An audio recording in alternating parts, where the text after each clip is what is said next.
अस्सलाम वालेकुम नाज़रीन, आप देख रहे हैं क्रॉस फायर और मैं हूं मोहम्मद नौशाद अली। नाज़रीन, अमेरिका और ईरान की जो कल तक डील फाइनल हो चुकी थी, आज वो फिर एक बार फिर डामाडोल नज़र आ रही है। जो अमेरिकी सदर हैं वो कल तक बड़े पुरएतमाद थे कि ये डील हो चुकी है और वो किसी वक्त भी ऐलान किया जा सकता है। हमारे अखबारात की हेडलाइंस भी यही थी कि डील हो गई है, ऐलान किसी भी वक्त मुतवक्के है। लेकिन जो आज मुख्तलिफ तरह की पेशरफ सामने आई है बशमूल अमरीकी सदर के स्टेटमेंट के और पासदारान इनकलाब के स्टेटमेंट के, तो वो फिर ऐसे मालूम हो रहा है कि मामला वहीं खड़ा है जहाँ से आज से कुछ अर्सा पहले तक खड़ा था। क्योंकि ईरानी जो हैं वो चीज़ों को और तरह से ट्रांसलेट करते हैं, अमरीकी और तरह से ट्रांसलेट कर रहे हैं, और पाकिस्तान चूँकि सालिस है इसलिए हमारी साइड से कोई किसी किस्म की कोई बात जो है वो बाहर नहीं निकाली जा रही। अमरीकी सदर दावा कर रहे हैं कि जो डील मैं कर रहा हूँ उसका किसी को इल्म नहीं, और वो हंसते हैं उन लोगों पे जो उस डील की बात करते हैं। अगरचे कि अपने अमरीकी अखबार के अंदर बहुत से दावे सामने आ चुके हैं जिसमें 60 रोज़ तक जो मामलात हैं उनको तय करने की बातें हैं। अबनाए हुर्मुज़ का कंट्रोल जो है वो अगरचे ईरान के पास रहेगा लेकिन वो उसके ऊपर कोई टोल लगा नहीं सकते। अब टोल टैक्स के बगैर वो फ़ीस का ट्रांसलेट कर रहे हैं ईरानी, जबकि अमरीकी ये समझ रहे हैं कि वहाँ किसी किस्म की कोई अदायगी नहीं करनी होगी। ये इस तरह के मामलात हैं। अभी तो बज़ाहिर ये नज़र आ रहा है कि जो जंग बंदी है जिस तरह की पोजीशन पर है ये इसी तरह से आगे प्रोलॉन्ग कर रही है। इसकी क्या तफसीलात हैं, ये कन्फ्यूजन क्यों है, इन तमाम मामलात पर बात करने के लिए मुझे ज्वाइन किया अली सरवर नकवी साहब, ये साबिक सफ़ीर हैं। ब्रिगेडियर हारिस नवाज़ साहब दिफाई तजिया निगार हैं। अब्दुल्ला गुल साहब जो हैं वो चेयरमैन हैं जवानाने पाकिस्तान, तहरीक जवानाने पाकिस्तान के, और अमजद इकबाल साहब सीनियर जर्नलिस्ट हैं, हमारे साथ तकरीबन हफ्ते में एक रोज़ ज़रूर प्रोग्राम में शामिल होते हैं। सबसे पहले अली सरवर नकवी साहब, मैं आपके पास आना चाहता हूँ। थोड़ी सी कन्फ्यूजन तो दूर कीजिए कि एक्चुअली कॉनोटेशन इस तरह का बना हुआ है कि मुज़ाकरात हो रहे हैं, पेशरफ्त हो रही है, कुछ ना कुछ पेशरफ्त ज़रूर हुई है, लेकिन डील क्या है ये किसी को मालूम नहीं है। और जो ईरानी हैं उनकी तरफ से वही उनका स्ट्रिक्ट और रिजिड स्टांस सामने आता है। कुछ जो डेफिनेशंस हैं मुझे लगता है ऐसे कि उन डेफिनेशंस पे भी प्रॉब्लम आ रही है। आप तक की जो डेवलपमेंट है इसमें आपको क्या लग रहा है, कहां तक मामला पहुंचा है? देखिए नौशाद साहब, पहले तो ये कहना कि ईरानी उसी तरह हठधर्मी पे हैं, नहीं ये नहीं, ईरान के साथ ज्यादती है। मैंने क्योंकि मैं, हमला ईरान पे हुआ था मैंने 28 हठधर्मी का फरवरी कोई को। लफ्ज इस्तेमाल नहीं किया। और मैंने इन अ वे बात की है कि अपने स्टांस पर खड़े हैं, जो भी उनका मौकफ है वो उसके हाँ, साथ उस पर स्टांस पे, डटे हुए हैं। जी जी, वो ठीक है, वो डटे हुए हैं और उसकी वजह है, उनके ऊपर हमला हुआ था। वो विक्टिम है, they are not the aggressor, they are the जी, विक्टिम। तो ठीक है। उनके साथ जो कुछ हुआ है, उन्होंने 40 दिन तो बमबारी बर्दाश्त की, और उसके बाद अभी भी उनके यहाँ बहुत तबाही मची हुई है। उन्होंने अपने लीडर्स को लूज किया, वो मारे गए, और अब नई लीडरशिप भी संभाल रही है सारे हालात को। तो मैं समझता हूँ कि ईरान एक मुल्क है जिसके खिलाफ अमेरिका, जो दुनिया की सबसे बड़ी अस्करी ताकत, और इसराइल जिसको अमेरिका पूरी तरह जिसकी हिमायत करता है, उसको बैक करता है, तो वो दोनों मिलके ईरान पे हमलावर हो गए। अच्छा, उसमें अब जो पेचीदगी है उस पे मैं आ जाता हूँ, क्योंकि कंफ्यूजन जो हो रही है, आप जिसका जिक्र कर रहे हैं, वो तो सदर ट्रंप की तरफ से हो रही है। कंफ्यूजन तो वो फैला रहे हैं, और वो पहले एक दिन कहते हैं कि वो डील हो रही है, किसी फिर दूसरे वक्त कहते हैं कि नहीं, अब आप अब्राहम अकॉर्ड साइन करें। जी, तो उसके अलावा वो कहते हैं कि ईरान हुर्मुज को खाली कर दे, बिल्कुल खुली छुट्टी दे दे, वहां सब जहाज आए जाएं जैसे पहले होता था। तो यानी कि उसके अलावा और बड़ी चीजें हैं। ईरान को मुआवजा चाहिए, जो तबाही मची है। ईरान को सैंक्शंस खत्म होने की डिमांड, उसका मुतालबा है, जो उसके ऊपर 40 साल से 47 साल से सैंक्शन लगी हुई है। और उसके अलावा वो अपने जौहरी प्रोग्राम को आईएए के तहत बैनुल अक़वामी क़वानीन, जिसका मार्को रूबियो अब जिक्र कर रहे थे कल मैंने उनको सुना कि इंटरनेशनल लॉ की वायलेशन, इंटरनेशनल लॉ की वायलेशन तो वो करते रहे। आईएईए के आर्टिकल 4 ऑफ द एनपीटी जी allows every country of the world to have peaceful nuclear program। ये उनका हक है, जी और उस हक में 3.67% वो इनरिचमेंट भी कर सकते हैं। जी अब ये कहते हैं एनरिचमेंट बिल्कुल खत्म कर दो, इनका न्यूक्लियर प्रोग्राम खत्म कर दो, तो ईरान वो सारी बातें तो नहीं मान सकता है, और वो अपने हक बजाने पे वो अपनी जो पोजीशन ले रहा है। ठीक तो मेरा ख्याल है इस वक्त आप सही कह रहे हैं कि कल लग रहा था कि सब कुछ ठीक हो रहा है और कोई डील भी जल्द हो जाएगी, लेकिन अब सदर ट्रंप ने फिर पैंतरा बदला है, और वो अब और बातें कर रहे हैं। मार्को रूबियो दिल्ली में बैठे, वो वहां से अपनी बातें कर रहे हैं। तो आ, ये बदमज़गी चल रही है। मेरा ख्याल है कि अहम बात यह है कि जंगबंदी कायम रहे, जंगबंदी ना हो, बम ना चले, मिसाइल ना चले, ड्रोन्स ना चले, तबाही ना हो। लेकिन एम्बेसडर साहब, बाकी जो जो है अबनाए ये सब। हुर्मुज है उसकी बंदिश भी तो किसी जी एटम बम से कम नहीं है दुनिया के लिए। जी बिल्कुल, वो ईरान ने वो किया है, और ईरान के साथ जो जाती हुई है उसका, उसने जाहिर है कि वो एक रिस्पॉन्स उसका है, और उसमें आपने हुर्मुज के मुतालिक ईरान ने एक रेगुलेटरी अथॉरिटी भी बना डाली है, जी और उसमें ओमान भी है। तो इस इन चीज़ों को उनको उस पर गौर करना पड़ेगा, और जीत तो उनकी हुई नहीं है, तो वो अगर हार ना कहा जाए तो वो बहुत कुछ मान रहे हैं, जो कि पहले वो नहीं मानते थे। अब तो कहते हैं कि ठीक असल बात है कि जौहरी प्रोग्राम, उसमें ईरान को कोई हक नहीं है कि वो एटम बॉम्ब बनाए। तो ठीक ईरान तो पहले ही से कहता है कि वो नहीं बना रहा। तो मैं ख्याल है कि ये इसमें अभी आगे पीछे होता रहेगा, बैक एंड फोर्थ ये चल रहा है।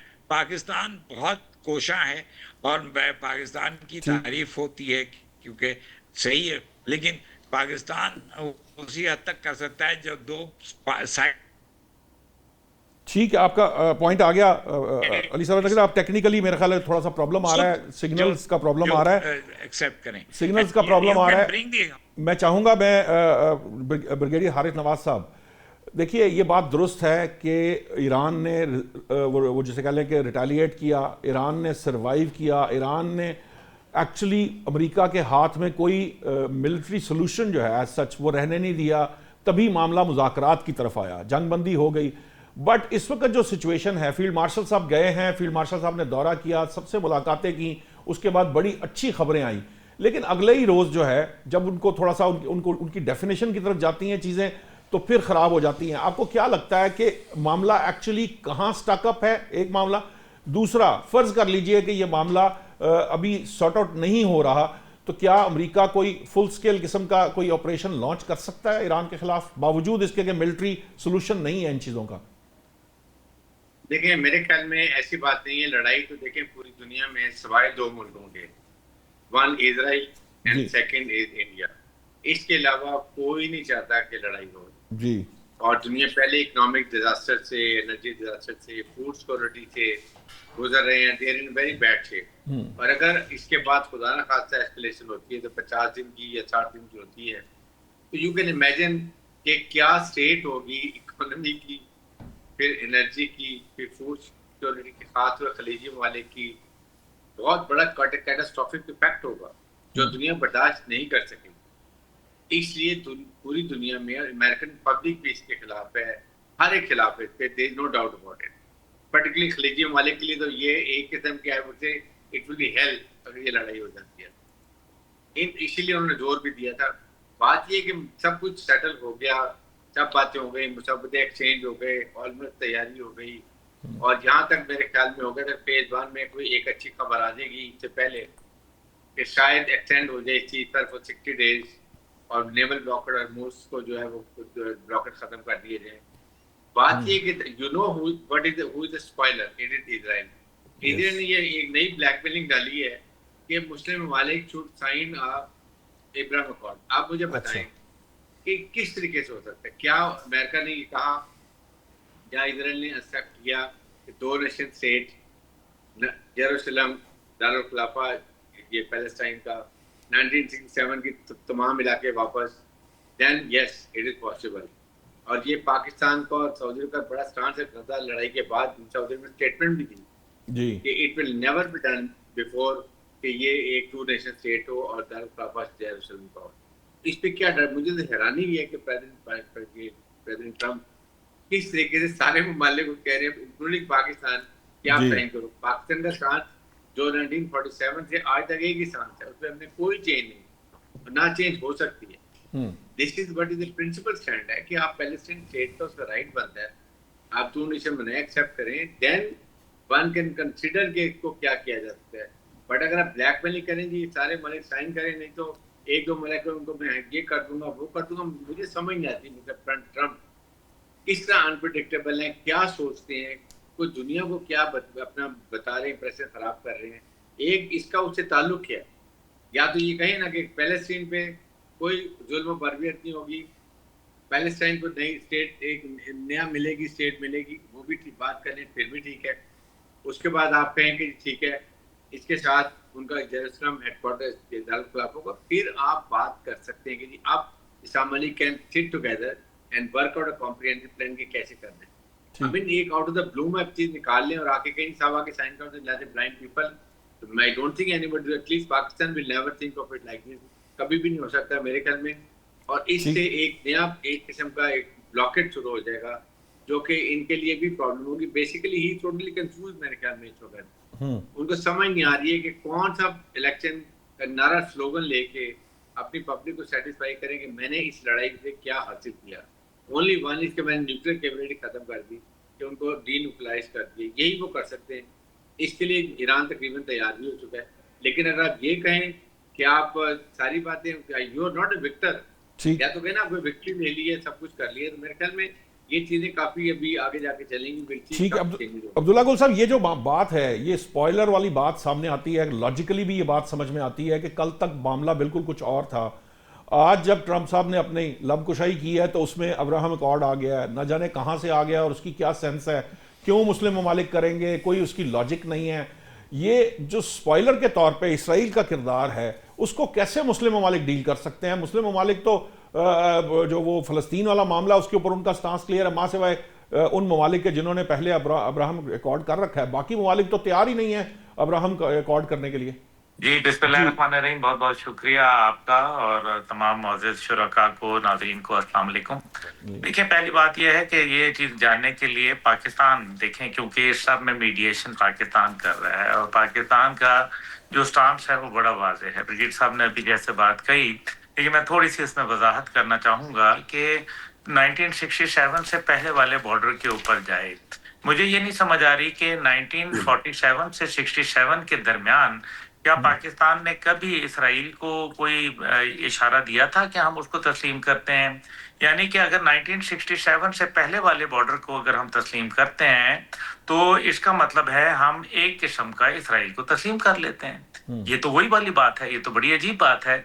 इसलिए पाकिस्तान तो इसराइल को एक रियासत मानता ही नहीं है।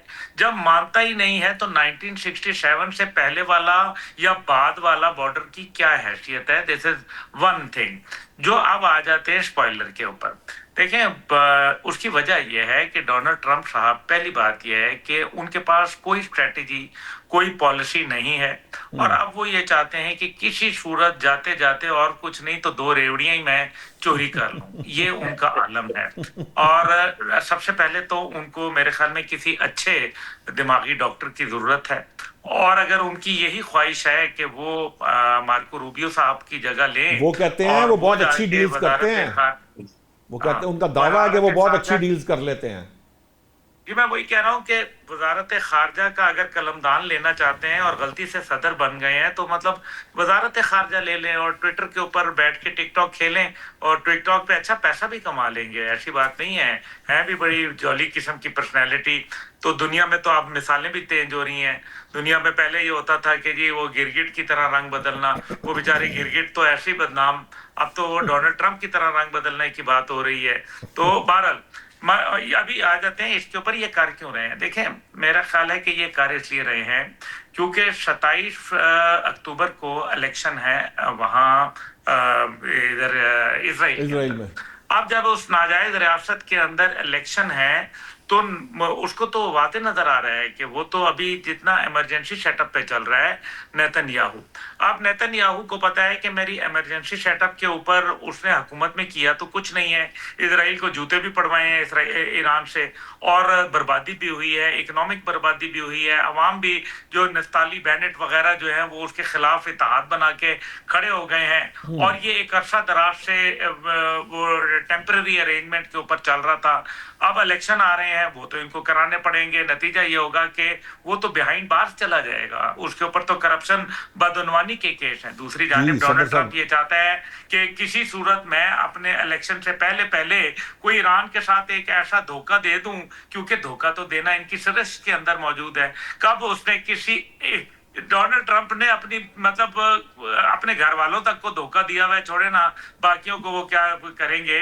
अभी मैं क्या मुंह खुलवाए, ब्रिगेडियर साहब हंस रहे हैं तो वो उनको पता है। तो मकसद यहाँ ये है कि असल मसला ये है कि डोनाल्ड ट्रंप धोखा देना चाहता है और वो प्रोलॉन्ग करना चाहता है कि इलेक्शन गुजर जाएं फिर ईरान को निपट लेंगे हम दोबारा और दोबारा कोई ना कोई एक एडवेंचर कर लेंगे, इसलिए वो टाइम गुजार रहा है, टाइम बाय कर रहा है। न्यूक्लियर पे क्या करेगा, जो joint comprehensive plan of action था उसके अंदर जो न्यूक्लियर की 3.67 वो जो परसेंट पे मान गए थे, बाद में 2025 में ओमान में मान गए थे कि 0 पे ले आएंगे। अब वो ईरानी खड़े हो गए, वो कहते हैं हमने अब 0 पे भी नहीं लाना, अब जाओ जो करना है। अब ये क्या उससे बेहतर डील लेगा। अब ये जानबूझ के चाह रहा है कि अब्राहम अकॉर्ड का क्या है। अब्राहम अकॉर्ड तो आपने जिस दिन जंग शुरू की थी उस दिन तार हो गया, उस दिन आपका जो गजा पीस बोर्ड था उसका सत्यानाश हो गया, वो तो ब्लैक बोर्ड भी नहीं रहा। तो ये तमाम चीजें जो है अब ये शिकस्त के जबड़ों से फतह को बरामद करना चाहता है, ये इसके लिए मुमकिन नहीं है और ये लगता है कि इम्पीचमेंट की तरफ जाएगा। ये ज्यादा जिसको कहते हैं ना कौवा चला हंस की चाल, अपनी भी भूल गया, ये अपनी भी भूल रहा है और इसके नतीजे के अंदर ये जो फिर ट्वीट कर रहे हैं, फिर कारोबार कर रहे हैं, फिर दुनिया के अंदर एक इनको मिल रहा है एडवांटेज मिल रहा है कि चलो तेल की कीमतें बढ़ जाएंगी तो मेरे 4 पैसे बन जाएंगे। मेरे बेटे की शादी में जाने की आपको जरूरत क्या थी, आपने बेटे को डोनाल्ड ट्रंप को इतना पैसा दिलवाया है, उसने दोनों बेटों ने अल्हम्दुलिल्लाह सर कढ़ाई में और पांचों घी के अंदर थी, उन्होंने उधेड़ा है। ठीक है, मैं आपके पास आता हूं अब्दुल्ला गुल साहब, मैं आपके पास आ रहा हूं अमजद इकबाल साहब। ये जो इस वक्त जिस तरह की स्टेटमेंट्स ट्रंप साहब की तरफ से आ रही हैं, आपको लगता नहीं है कि ये फुली इसराइल का कंट्रोल है कि जैसे ही वो इस तरफ जाते हैं, अगरचे कि ये बात बाहर आई कि उनकी आपस में कशीदगी हुई है, टेलीफोनिक गुफ्तगू में आपस में आर्ग्यूमेंट हुआ है, लेकिन जब एक्चुअली कोई प्रैक्टिकली कुछ होने लगता है आप देखते हैं कि उसी वक्त इसराइल की तरफ से आ जाता है कि जी हमें ये काफ़ी नहीं है, आप और मज़ीद लेके दें या कुछ भी करें। ये बिल्कुल उनके हाथों में नज़र आते हैं। इस सूरत के अंदर जब हाथों में नज़र आते हैं तो ये जिन इलेक्शंस की बात कर रहे हैं, चाहे वो नेतन्याहू का अपना इलेक्शन हो, ट्रंप का अपना इलेक्शन, मिड टर्म इलेक्शंस आने वाले जो हों, उस सूरत के अंदर इनको अवाम देख नहीं रही, दुनिया देख नहीं रही, कोई इनके फेवर में जा सकती है बात कोई? देखिए पहली बात तो ये है कि जहाँ तक इसराइल का ताल्लुक है, इसराइल के तो जैसे अभी अब्दुल्ला गुल साहब भी कह रहे थे और ब्रिगेडियर साहब ने भी बात की कि उसको बहुत मार पड़ी इस जंग में, वहाँ पे तबाही हुई। दुनिया ने देखा कि इसराइल के अंदर उनका जो जितने भी वो डिफेंस सिस्टम से सारे ब्रेक हुए और वहाँ पे मिसाइल पहुँचे। अब मामला ये है कि इसराइल तो मेरे ख्याल में, मेरी राय है कि जी कि इसराइल तो वो उससे निकलना तो चाहता है उस सारे मामले से, वो नहीं चाहता होगा कि जी कि दोबारा से जंग शुरू हो, क्योंकि वो तो उसका सारा डिफेंस सिस्टम बर्बाद हो गया ना, सारा दुनिया के सामने एक्सपोज हो गया। और दूसरी बात ये है कि ये देखिए बहुत ज़्यादा बात उस वक्त शुरू होती है सुलह की, जंगबंदी की, जब अमेरिका का F-35 तैयारे तबाह होते हैं। जी जी। ठीक है, उसके बाद से एकदम से तेजी आती है। इन दोनों चीज़ों को हम अगर साथ साथ रख के देखते हैं तो फिर ये इसमें नज़र आता है कि वो चाहते नहीं हैं कि जंग हो दोबारा, लेकिन एक प्रेशर बना के ज़रूर रखना चाहते हैं। एक तो वो इसराइल के इलेक्शन वाली मैदान में अरबी जंग जो है वो मुज़ाकरात की टेबल पर जीतना चाहता है। वो तो फिर ईरान इतना भी तो बेवकूफ़ नहीं है ना, ये तो मुमकिन नहीं है। कोई नहीं है। देखिए, उसमें सिर्फ ईरान शामिल नहीं है, उसमें सऊदी अरब शामिल है, उसमें कतर शामिल है, उसमें मिस्र शामिल है, पाकिस्तान साल से उसमें कर रहा है, और सारे मिलकर तुर्किया उसमें शामिल है। तो सब कुछ अपनी अपनी सोच सारे रखते हैं ना कुछ पॉजिटिव उसके हवाले से। अमेरिका के साथ भी मुशावरत उनकी होती है, ईरान को भी वो मशवरा देते होंगे यकीनन सारे, जब उनके साथ मुशावरत होती है कि ये करना। तो इसमें दो चीज़ें हैं। एक चीज़ तो जैसे आपने इसराइल के इलेक्शन की बात की, अब उसने जाना इलेक्शन पे, उसमें उसको नजर आ रहा है कि जी इसमें मेरी शिकस्त है। दूसरी तरफ जो सबसे उससे भी ज्यादा इंपॉर्टेंट है वो ट्रंप का अपना इलेक्शन है, जिसका आपने जिक्र किया, मिड टर्म। उसमें अभी तक की जो सूरत हाल आज के दिन तक की है, उसमें कोई बेहतरी नहीं आई। वो उसका वो 60 प्लस आप ये कह सकते हैं डाउन चला गया हुआ, ठीक है, 60% से उसकी पॉपुलैरिटी डाउन चली गई। वो उसमें 35% के करीब उसकी पॉपुलैरिटी रह गई है बाकी, जो कि 50 के करीब थी जंग शुरू होने से पहले। अब अगर वो कुछ ना कुछ इसमें से निकालता है इस टेबल से, तो वो अवाम के सामने जा सकेगा, कुछ करने की पोजीशन में। दूसरी बात, मैंने पहले भी एक प्रोग्राम में ये बात की थी, देखिए इसमें जो अभी जो अब्दुल्ला गुल साहब भी बात कर रहे थे, उसका वो उसकी कंपनियां हैं, तेल की कंपनियां हैं, और तेल की कीमतें बढ़ने का सबसे ज़्यादा फायदा अमेरिकी उन कंपनियों को पहुंच रहा है जिनमें उसके बेटे के, ट्रंप के, और उसके अपने भी शेयर्स होंगे। खुद इस तरह की रिपोर्ट्स हैं कि खुद उसके डोनाल्ड ट्रंप के में भी कहते हैं, उसमें भी कहते हैं, ये उसमें सारा उसमें बढ़ गए ना, उसमें असासों की मालियत उसकी बहुत ज्यादा बढ़ गई इस जंग के दौरान। और दूसरी बात, आज फर्क करें, आज की हम बात करते तो 5% डाउन हो गई इंटरनेशनल प्राइसेस जो क्रूड ऑयल की हैं, तकरीबन 95 पे और 92 पे आ गई हैं, डाउन होकर 5-6%। जो खबर परसों रात और कल तक थी, उसमें तो मुझे लगता है कि ऑयल को गिरना चाहिए था, लेकिन वो गिरा नहीं था उस तरह से जिस तरह से लेकिन गिरा ना, कल गिरा, आज गिरा नहीं गिरा जिस तरह गिरना चाहिए था। आज इस बयान के बाद से, ये जो बयान जिसका हम जिक्र, मैं बात ये करना चाहता हूँ, इस बयान के बाद जब इब्राहिम अकार्ड की बात दरमियान में डाल दी जाती है, जिसका इस सारे फसाने में कोई रोल भी नहीं था, उसको डाल दिया जाता है कि जी इसको डाले, तो आज आप देखेंगे कि कुछ ना कुछ ये ऊपर चली जाएंगी, दोबारा से कीमतें जाएंगी कि जी कि इसमें कुछ हो रहा है। लेकिन ये अल्टीमेटली उनको करना पड़ेगा, इसके बगैर उनकी कोई चारा नहीं है। इस वक्त जितना प्रेशर अंदरूनी तौर पर अमेरिका से है और इसराइल के साथ, ये जो बात अब्दुल्ला गुल साहब ने कही है कि बेसिकली अमेरिका धोखा देना चाहता है ईरान को या दुनिया को, इस धोखे के अंदर पाकिस्तान का किरदार बड़ा अहम रहेगा। कहीं ऐसा तो नहीं कि पाकिस्तान को उसका जो फॉल आउट है वो फेस करना पड़ जाए, क्योंकि अल्टीमेटली ये कोशिशें जितनी भी हैं, इसमें पाकिस्तान का रोल बड़ा बिल्कुल सेंट्रल रोल है। तो कहीं ऐसा तो नहीं कि उसका जो इम्पैक्ट है वो पाकिस्तान पे आना शुरू हो जाए? देखिए, पाकिस्तान का इम्पैक्ट पाकिस्तान पे क्यों होगा? हम तो सालिस हैं और हमने शुरू से ये कहा कि हम इन दोनों पार्टीज को साथ बिठा के इनकी मुज़ाकरात कराना चाहते हैं। मैं आप आखिरी जुमला कह रहा था तो आपने फिर सवाल सब आपकी डिस्टॉर्शन आ गई थी, समझ नहीं आ रहा था। मैं ये कह रहा था कि you can take the horse to the water, but you can not make it drink. ये हम तो उनको पानी तक पहुंचा रहे हैं, ठीक है, और मुज़ाकरात उनके करवा रहे हैं। और हमने 47 साल के बाद, मेरी बात सुने नकवी साहब, मैं ये पूछना चाहता हूँ कि इसमें हॉर्स कौन है और डोंकी कौन है? वो डोंकी है ही नहीं, मगर हॉर्स जो है ना वो बड़ा सख्त ऑब्स्टिनेट किस्म का, एडिमेंट किस्म का कैरेक्टर है। तो अच्छा, अब बात यह है कि ये जो है ना सूरत हाल, वो मैं समझता हूँ, अब मैं अपना तजिया देता हूँ, मैं समझता हूँ कि ट्रंप के ऊपर 3 बड़ी मजबूरियां हैं। एक, गैस प्राइस बढ़ गई है गैस स्टेशन पे, जो हर शहरी को अफेक्ट कर रही है, अमेरिकी शहरी को। Second, share prices stock exchange पे गिर रही हैं और वो अमेरिकन बिजनेस, उससे जो बिजनेसमैन हैं, जो मिलियनर्स हैं, जो बिलियनर्स हैं, वो सब अफेक्टेड हैं। थर्ड, उसकी अप्रूवल रेटिंग गिर गई है। नवंबर का मिड टर्म तो अभी काफी दूर है। इस वक्त अभी ये मामला, आपकी आवाज नहीं आ रही इस वक्त अली तो, साहब। किस तरह बैठता है, ये अभी की बात है। इसका एक जुमला और मैं कहूंगा कि ये होगा ये कि ट्रंप, मेरा ख्याल है, एक बार फिर हमला करेगा अच्छा। और ईरान के ऊपर, और फिर वो अपनी फतह डिक्लेयर करेगा और कहेगा कि मैं इस जंग से बाहर।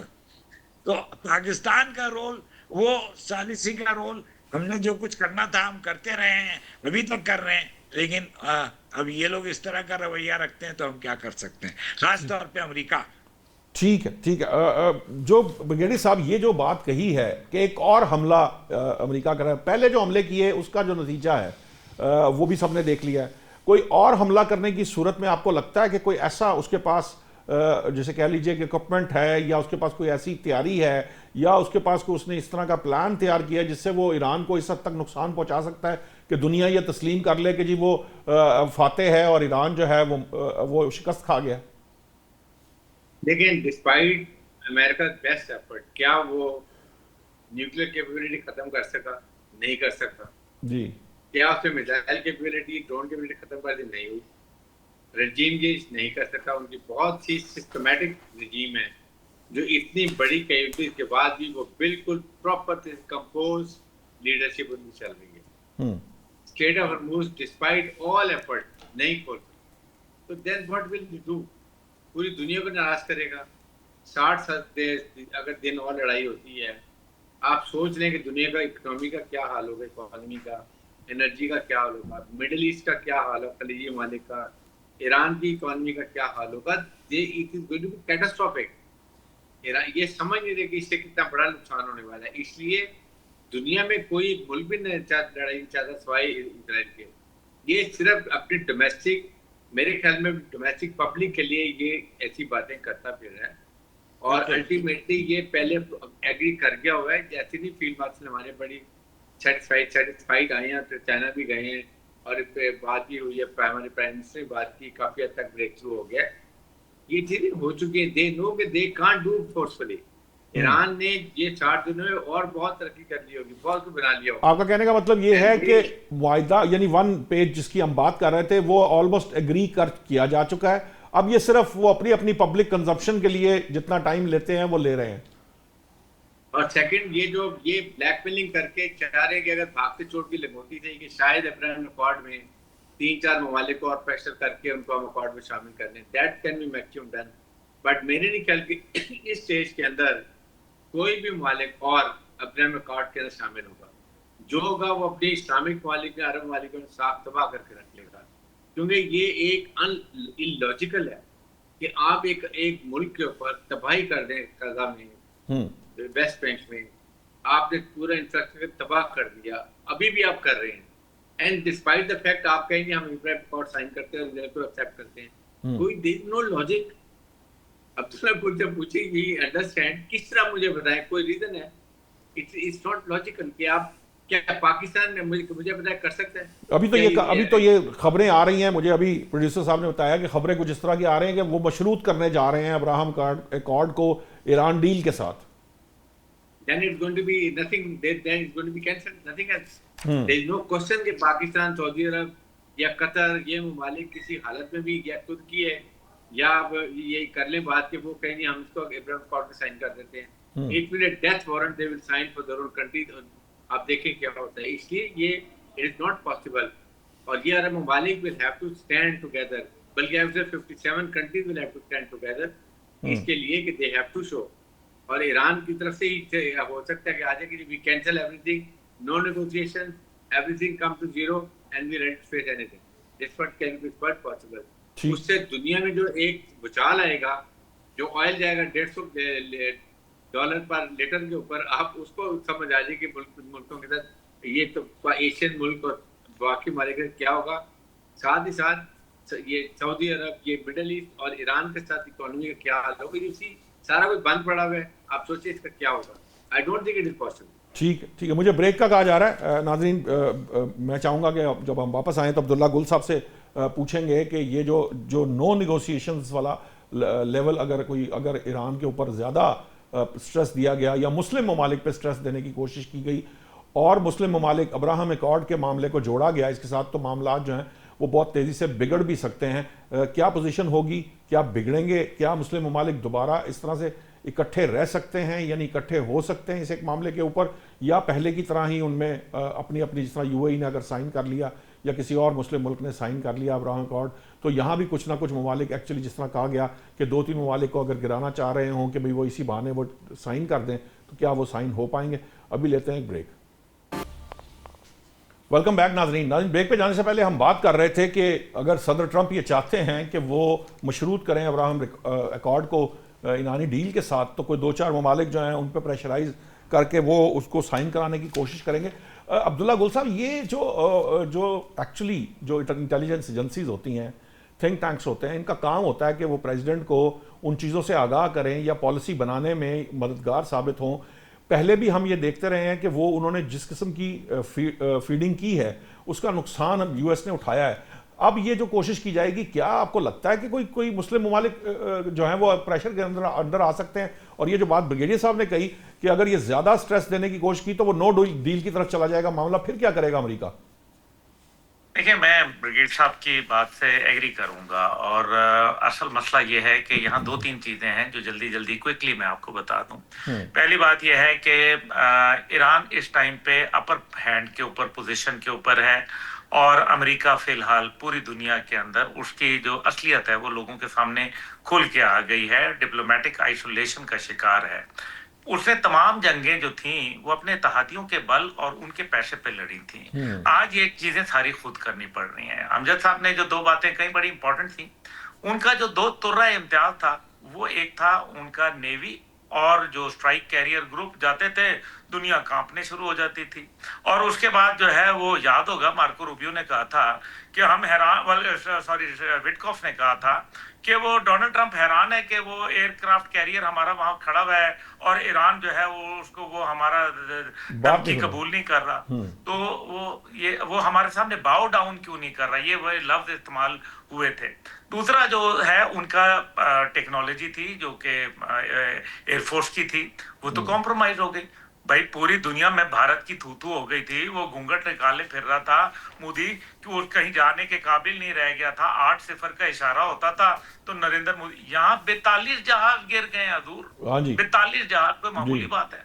अच्छा, उसके बाद जो ये दोनों टेक्नोलॉजी, तो अब वो चॉकलेट क्रीम सोल्जर हैं, पिघल जाएंगे बेचारे अभी इस गर्मी के अंदर, वो सत्यानाश हो जाएंगे, तो ग्राउंड ऑपरेशन हो नहीं सकता। अब वो चाहता क्या है? ये चाहता ये है कि ये सारी चीजें कर करा के ऐसा कोई सिलसिला बना ले जिसके अंदर हुर्मुज की बंदिश इतनी लोगों को तकलीफ दे कि यूरोप अपने जहाज भेजे। अच्छा। यूरोप या कोई दूसरा मुल्क इस जंग के अंदर कूद पड़े ताकि अमेरिका जो है वो कन्नी कतरा के साइड पे हो जाए और कहे कि जनाब मैं तो चल रहा हूं। और ये उसके पास 3 ऑप्शंस हैं। एक ये जो मैंने आपसे गुजारिश की, दूसरा कट एंड रन पॉलिसी जिसके वो मास्टर हैं, ईरान के ऊपर एक लिमिटेड स्ट्राइक करके उसके बाद विक्ट्री डिक्लेयर कर दें और चलते बने, और तीसरा ये है कि चुप करके इस मुआहदे को कबूल करें मजीद जिल्लत और रुसवाई से बचने के लिए। अभी उनके एडवाइजर होते हैं, लेकिन एडवाइजर इंसान को दिए जाते हैं जो इस चीज को समझे। एक आदमी जो कारोबार की शक्ल के अंदर सट्टा खेलने का जिसको शौक हो और सट्टे पे सारी जिंदगी गुजारी हो, जुआ उसने सारा दिन खेला हो, उसको आपने, मतलब अभी अजीब बात है कि आप किस आदमी को right man for the right job, एक ऐसा आदमी आया जो अमेरिका के लिए मेरे ख्याल में सबसे ज्यादा नुकसान दे रहा है। अमेरिका को नुकसान हुआ, अमेरिका को पॉलिटिकल आइसोलेशन हुई, डिप्लोमेटिक आइसोलेशन हुई।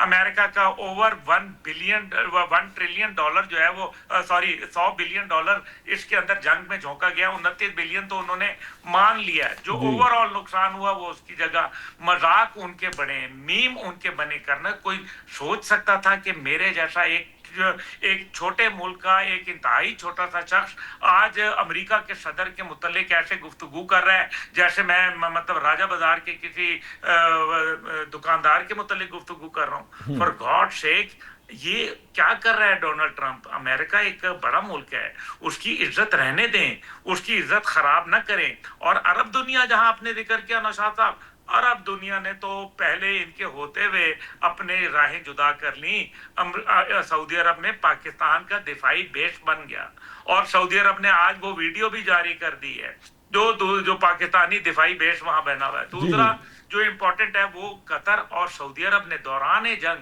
अमेरिकन डिफेंस सिस्टम के ऊपर अदम एतमाद करते हुए यूक्रेन के साथ दिफाई मुआहदा कर लिया। आप मुझे बताएं कि अमेरिका की क्या रह गई है? बीच बाजार उनकी हंडिया चौराहे में फूटी है। उनको अभी जो नहीं कर सकते वो अगर क्या करेंगे? अच्छा, ईरान के ऊपर हमला करेंगे, ईरान तो नहीं मानता, फिर क्या कर लोगे जाके? और फिर जो अरब ममालिक जो गल्फ में बैठे हुए हैं, जो ईरान फिर उनका हाल करेगा। जो अभी अमेरिकन रिपोर्ट आई है वो पढ़ें, वो कहते हैं कि 70% मिसाइल उनके पास मौजूद हैं, only 30% were used in 40 days. 40 दिन की जंग में सिर्फ जो है वो 30% इस्तेमाल हुए हैं। तो ये कितने महीने और चलने वाली है? और फिर इस बात को डोनाल्ड ट्रंप भूल गए हैं, इम्पीचमेंट उनके सर पे खड़ी हुई है। उनको इम्पीच कर दिया जाएगा। वो पहले भी बड़ी नैरो मार्जिन से उनके पावर्स कर्टेल हो रही थी, महदूद की जा रही थी। डोनाल्ड ट्रंप का तो मुस्तकबिल है कोई नहीं, नेतन्याहू का तो मुस्तकबिल है कोई नहीं। क्यों बेचारे जो है वो जेडी वेंस के मुस्तकबिल पे लात मारने चले हैं? ठीक है, ये तो जेडी वैंस को सोचना चाहिए। मैं अमजद साहब आपके पास आता हूँ। मैं सिर्फ यही जो पॉइंट है, मैं जरा ब्रिगेडियर साहब से ये बात, ब्रिगेडियर साहब आप कहते हैं कि फर्ज कीजिए कि ये जो सिचुएशन, चूंकि अब्दुल्ला गुल साहब भी यही कह रहे हैं, नो डील का सिनारियो डेवलप हो जाता है और इस बात को लेके मामलात खराब हो जाते हैं।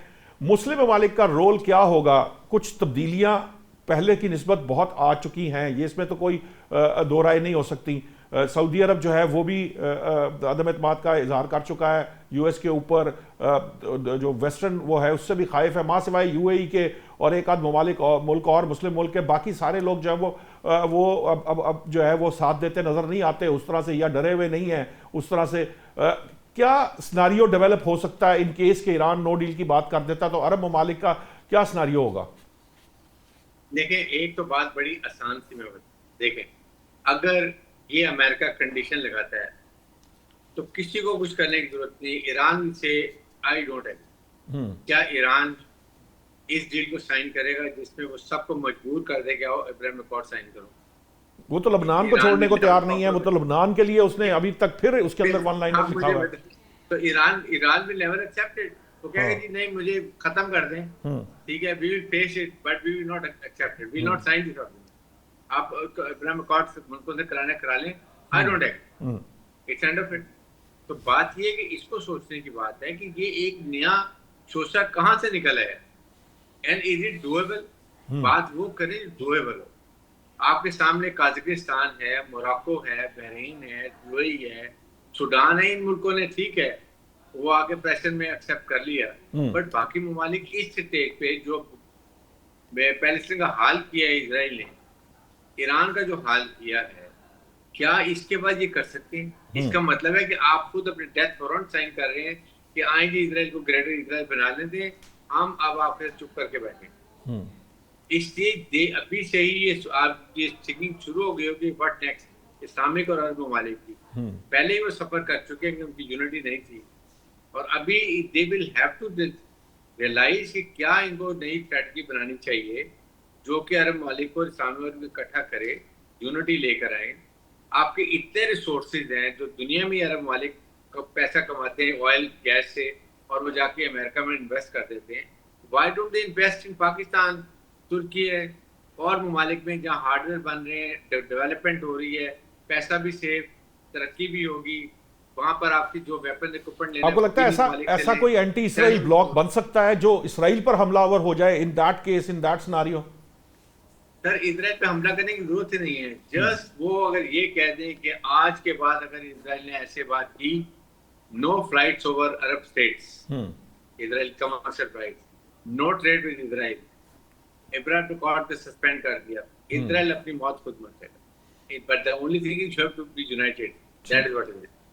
अमजद साहब, ये जो मसला, अब ये तो फिक्रा तो कि ये जो प्रोवाइडेड के वी गए स्टैंड्स यूनाइटेड, ये तो हम नहीं हुए। ये तो फ़लस्तीन हो, कश्मीर हो, पता नहीं कौन कौन सी बातें हैं, OIC इनकी अपनी अरब लीग के अंदर के मसाइल हैं, फिर मुस्लिम ममालिक के हैं, अरब अजम के मसाइल हैं। आपको लगता है कोई इस तरह का सिनारियो डेवलप डिज़ाइन हो सकता है इन फ्यूचर जिसमें ये इस लेवल तक चले जाएं कि ये करने पर राजी हो जाए? इसमें मैं थोड़ा सा इससे हटके मतलब इस्लामी ममालिक के जब हम बात करते हैं ब्लॉक बनाने की, उसमें यकीनन जिस तरह से आपने कहा तफरीक हमें नज़र आती है और उनके मफादात हैं सबके अपने अपने, जैसे UAE है उसके अपने मफादात हैं इस वक्त, और बाकी कुवैत के अपने मफादात हैं, बहरीन के अपने हैं मामलात, जिस वजह से यहाँ पे हमें कुछ तफरीक नज़र आती है इनमें। लेकिन अगर आप इसको थोड़ा सा और फैला के देखते हैं, जैसे अभी आप यूरोप की बात कर रहे थे, आप वो तो इस्लामी मुल्क नहीं है, लेकिन वो इस वक्त अमेरिका से दूर हट रहे हैं और हटे हैं। ये जंग से पहले अमेरिका ने सबसे पहला काम यही किया था कि वेनेजुएला के बाद, वो इसराइल के खिलाफ जाने की जरूरत नहीं करेंगे। नहीं, इसराइल के खिलाफ जाने की जरूरत करने की जरूरत ही नहीं है उनको। जैसे अभी ब्रिगेडियर साहब बात कर रहे थे ना, क्यों वो इसराइल के खिलाफ जाएं? इसराइल के खिलाफ नहीं, लेकिन अमेरिका को तो रोक सकते हैं ना। उन्होंने रोका। ग्रीनलैंड का क्या मामला था कि रोका ना उन्होंने। हाँ जी। अभी देखिए इस मामले के ऊपर जो इस वक्त यूक्रेन और रशिया की जंग है, इसमें उनके बहुत डिफरेंसेस हैं, बहुत ज्यादा एक दूसरे से दूर हटे हैं वो, और अमेरिका ने बिल्कुल हाथ उठाया और उन्होंने कहा ठीक है अब जाएं। अभी इस जर्मनी और फ्रांस का आप मौकफ देख लें, वो तो अमेरिका के बिल्कुल अलग है ना। तो वो इस्राएली वजीर पे पाबंदी लगा ली जो फ्लोटेला का, जिसने वो गैर इंसानी सलूक किया, उन्होंने कहा बिल्कुल वो मिनिस्टर के ऊपर उन्होंने ट्रैवल पाबंदियां लगा दी ना, उन्होंने कहा कि आप नहीं सफर कर सकते इन इलाकों में। तो मैं बात सिर्फ ये करना चाह रहा था, ये सिर्फ इस्लामी मुल्कों की बात नहीं है, ये बाकी दुनिया भी अब अमरीकी पॉलिसियों से आप ये कह सकते हैं बेजार है। और दूसरी तरफ आप ये देखिए कि जो चाइना का उसका जिक्र हमें करना चाहिए साथ साथ, कि वो किस तरह से अभी जब वेनेजुएला में जब वहाँ पे वो अटैक करके कब्जा किया अमेरिका ने, उससे पहले तकरीबन $1 ट्रिलियन की सरमायाकारी वहाँ पे चाइना उस रीजन में कर चुका है अब तक, और वो कर भी रहा है, वो सारे सरमायाकारी कर रहा है, वहाँ प्रोजेक्ट। ग्रीनलैंड वाला मामला भी एक्चुअली यही है, यानी वहाँ भी इन्वेस्टमेंट एक्चुअली चीन की ही है। यही मामला पूरे ईरान में भी चीन की इन्वेस्टमेंट है, यूरोप में भी और अमेरिका में भी और इसमें ईरान में भी यही मामला है कि जी कि वो उसकी सरमायाकारी हो रही है। अब मामला ये है कि जब यहाँ पे हम पहले इस पे अगर हम अरब मुल्कों के ऊपर आते हैं, अरब में सऊदी अरब ने देख लिया, कतर ने देख लिया, उनकी सब मौजूदगी में वो वहाँ पे अटैक होता है और कुछ नहीं किया अमेरिका ने उनके लिए। अब वो अपना जो एक अलग से डिफेंस सिस्टम अपना कोई इंतज़ाम अपने दिफा का मैं उस टेक्नोलॉजी की बात नहीं कर रहा, मैं बात कर रहा हूँ कि जो अपना को अरेंजमेंट इस तरह का करें अलग से कि अपना एक दूसरे का मिलकर दिफा कर सकें। इसी तरह से यूरोप वाले कर रहे हैं। अब इन सारे मामलात में हमें जो नज़र आता है जो आने वाले दिनों में, उसमें अमेरिका अकेला होता जा रहा है, वो माइनस होता जा रहा है, और ये टाइम लगेगा इसमें। ये 1 दिन में 10 दिन में ये महीने 2 महीनों की बात नहीं है, लेकिन ग्रेजुअली आप देखिए कि इस वक्त हमें वाज़े जब आप ये बात करते हैं तो इसका मतलब ये है कि हमें नज़र आता है वहाँ पे इस वक्त भी पूरी तफरीक नज़र आती है गल्फ में। जी। हमें अलग अलग नज़र आते हैं कि ये 4 मुल्क उधर है, ये 2 मुल्क 3 मुल्क। लेकिन वो खैर वो UAE और वो जो ममालिक है वो उस हद तक मैटर नहीं करते जितना सऊदी अरब, कतर और तुर्किया और ईरान और पाकिस्तान। ये जो एक ब्लॉक है ये बड़ा अग्रेसिव और सिक्योरिटी पर्सपेक्टिव में जो फ्रेमवर्क डेवलप हो रहा है उस पर्सपेक्टिव में बड़े स्ट्रॉन्ग, बहुत ज्यादा और बड़े मुल्क जो हैं वो जैसे सऊदी अरब है, तुर्किया है, फर्ज करें हम ये मिस्र की बात करते हैं, वो तो हमें नजर आता है कि अलग से होते हुए। इसी तरह से आप चले जाएं कनाडा हमसाया, बहुत बड़े अरसे से उनके बड़े क्लोज रिलेशंस हैं, लेकिन पिछले दिनों हमने देखा कि किस तरह से उनकी आपस में ये टैरिफ के मामले पे जाके क्लैशेस हो गए और वो एक दूसरे के खिलाफ किस तरह से पाबंदियों के ऊपर चले गए। तो ये चीजें हैं, ट्रंप ने ये बड़ा काम किया है कि अमेरिका को अलग करने में, अमेरिका को तनहा करने में, वो इसके ऊपर काम कर रहा है। टाइम बड़ा थोड़ा, मैं एक्चुअली मेरा एक टॉपिक जो है वो पीछे रह गया। मैं ब्रिगेडियर साहब आपके पास और अब्दुल्ला गुल साहब 1-2 मिनट की बात हम करेंगे। हम इस सिक्योरिटी फ्रेमवर्क की बात करते हैं, हम यहाँ दहशतगर्दी के खिलाफ नबर्द आजमाए हैं, लेकिन उसके बावजूद फितनाल खवारिज और फितनाल हिंदुस्तान जो है वो मुसलसल हम पर अटैक किए चले जा रहे हैं। ब्रिगेडियर साहब आप क्या समझते हैं कि ये जो इंटरनल मामलात हैं इसको डील करने के लिए हमें मजीद क्या करने की ज़रूरत है? क्योंकि बाहर तौर जब तक हम अपना इंटरनल मामला सिक्योर नहीं कर पाएंगे, इन्वेस्टमेंट एक्चुअली नहीं आ पाएगी, सरमायाकारी नहीं, चाहे कोई कितना ही दोस्त क्यों ना हो, लेकिन जब यहाँ पे उस तरह के हालात नहीं होंगे, हमने पता है कि चीन के अंदर भी अब ये बात की गई है, उनकी सिक्योरिटी की बात की गई है, प्राइम मिनिस्टर ने दिया। जी जी जी, आप देखिए आपके सामने है कि अभी आपका इतना सॉफ्ट इमेज पाकिस्तान का गया है। पाकिस्तान में वाइस प्रेसिडेंट आए अमेरिका के, ईरानी लीडरशिप आई, दुनिया के जर्नलिस्ट आए, इतना सॉफ्ट इमेज गया, ये इंडिया को बड़ी तकलीफ है। और अभी आपके सामने जब ये नजर आया कि जी कॉर्ड साइन होने वाला है, एक मेजबान आ रहा है, कहते हैं नेक्स्ट वीक हो सकता है 2 हफ्ते बाद वहां पर पाकिस्तान फिर ये डेलीगेशन आए दुनिया से, दे आर डूइंग इट। वो एक स्पॉइलर के तौर पे यही काम कर सकते हैं ना जो कर रहे हैं कि उन्होंने धमाका करा दिया, एक और कोशिश करेंगे। पाकिस्तान की सिक्योरिटी फोर्सेज, इंटेलिजेंस से टोटली चुकन्ना है, 24 घंटे लगे, 1 आवर इंसिडेंट हो जाता है, लेकिन बहुत ज्यादा तादाद में हमने पकड़ लिए जो इनके बैटर्स हैं, फैसिलिटेटर्स हैं, इनको प्रोटेक्ट करते हैं, उनको भी पकड़े हैं। ये सिक्योरिटी अब इन्होंने सिर्फ आसान तरीका क्या किया, सॉफ्ट टारगेट, इज्तिमा, छोटे अवामी इज्तिमा, छोटी शादी घरों पे चले जाएंगे, आइसोलेटेड जगह पे चले, यहाँ जा रहे हैं। बाकी ये और कहीं अब सिक्योरिटी फोर्स के अवॉइड करते हैं। ये क्योंकि ये भी जो हालात हो रहे हैं कि अमेरिकन शायद हो सकता है प्रेसिडेंट भी अगर हालात ठीक हो शायद आ जाए, ये तकलीफ है, इसलिए ये जरूर अच्छी कोशिश करेंगे अटेंशन डाइवर्ट करने के लिए, डराने के लिए, हार्ड स्टेट बताने के लिए कि पाकिस्तान में सिक्योरिटी एनवायरनमेंट ठीक नहीं है। ठीक है, लेकिन पाकिस्तान विल मैनेज इंशाल्लाह एवरीथिंग। ठीक है अब्दुल्ला गुल साहब, ये जो सिचुएशन है, जो बात बगेरी साहब कह रहे हैं, पाकिस्तान भरपूर कोशिश भी करेगा, मैनेज भी कर लेगा, लेकिन इंडिया का जो किरदार है वो बड़ा जिसे कह लीजिए कि प्रॉब्लमैटिक है पाकिस्तान के लिए। अफगानिस्तान के अंदर हम कितना जोर लगा सकते हैं, क्योंकि पहले जब अफगानिस्तान स्ट्राइक्स हुई थी उसके बाद काफी कमी आ गई थी, तो आपको लगता है कि हमें वहीं पर ही इसका खुरा ढूंढना पड़ेगा? देखिए जी, उड़मची टॉक्स के बाद पाकिस्तान ने जो स्ट्राइक्स थी वो तकरीबन कम कर दी थी। मेरा ख्याल है उनको जारी रखना चाहिए ताकि वहाँ जरा दुरुस्त रहें, क्योंकि अगर जब उनके अपने घर में प्रॉब्लम आएगी तो हमारे घर को भूलेंगे। दूसरी बात यह है कि इंडिया का तो तरीकाकार है कि वो अपनी जंग पाकिस्तान के अंदर लड़ रहे हैं दहशतगर्दों के जरिए। मेरा ख्याल है पाकिस्तान को अब अपने हाथ बांध के नहीं रखने चाहिए। हम बंदे हैं तुम्हारे जैसे, जो तुम करोगे हम करेंगे। बहुत शुक्रिया अब्दुल्ला गुल साहब, आपका पॉइंट आ गया। हमें एक्सर्ट करना पड़ेगा और हमें स्ट्राइक करना पड़ेगा अपने आप को सेफ रखने के लिए। अली सर नकवी साहब आपका, ब्रिगेडियर हारिस नवाज साहब आपका, अब्दुल्ला गुल साहब आपका बहुत शुक्रिया, अमजद इकबाल साहब आपका बहुत शुक्रिया। नाज़रीन, आज तक के लिए इतना ही। कल नए मौजूदात के साथ हाजिर होंगे। अल्लाह निगहबान।